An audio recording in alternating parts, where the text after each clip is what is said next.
বিশ্বতে পালন কৰা হয়।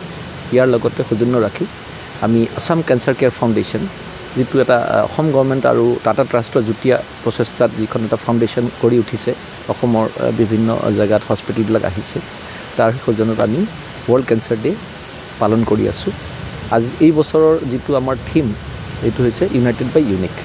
আমি প্ৰত্যেকেই এজন ইউনিক, বেলেগ ব্যক্তিত্ব, বেলেগ বেকগ্ৰাউণ্ডৰ, কিন্তু আমি চবেই United to fight against cancer.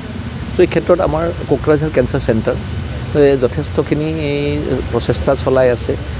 কমিউনিটিত গৈ আমি স্ক্ৰিনিং কৰি আছোঁ, পাব্লিকক এৱাৰনেছ দি আছোঁ on health care, cancer prevention, cancer হেৰি কৰা ট্ৰিটমেণ্টৰ ক্ষেত্ৰত আমাৰ কি কি সুবিধা আছে, এই দিশে আমি আৰু কাম কৰি যাম। আৰু ভৱিষ্যতলৈ আমি আৰু ভালকৈ পাৰিম ৰাইজক হেৰি কৰিবৰ কাৰণে, কভাৰ দিবৰ কাৰণে। আৰু এটাই অনুৰোধ যে আমাৰ সমাজৰ প্ৰতিটো মানুহৰ, প্ৰতিটো ব্যক্তি, প্ৰতিটো সংগঠন, প্ৰতিটো চৰকাৰী বেচৰকাৰী প্ৰতিটো অৰ্গেনাইজেশ্যনৰ আমাক কোঅৰ্ডিনেশ্যন আৰু ছাপোৰ্ট লাগে আমাৰ এই মিছনটোক আগবঢ়াই লৈ যাবলৈ।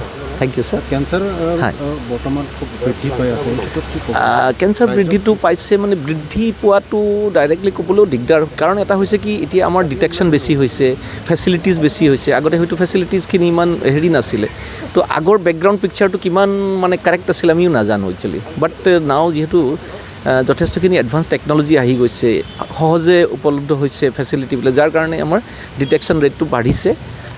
আৰু ভাল কথা, যিমান ডিটেকশ্যন হ'ব আৰু যিমানে আৰ্লি ষ্টেজত ডিটেকশ্যন হ'ব সিমানে ট্ৰিটমেণ্টটো বেটাৰ হ'ব আৰু কিয়'ৰ হ'ব, বা যিটো আমাৰ ডিজিজ ফ্ৰী ছাৰ্ভাইভেল তো আৰু বেটাৰ হ'ব মানে। চ' আই থিংক আনাদাৰ কিছু বছৰত আৰু ক্লিয়াৰ হ'ব পিকচাৰটো।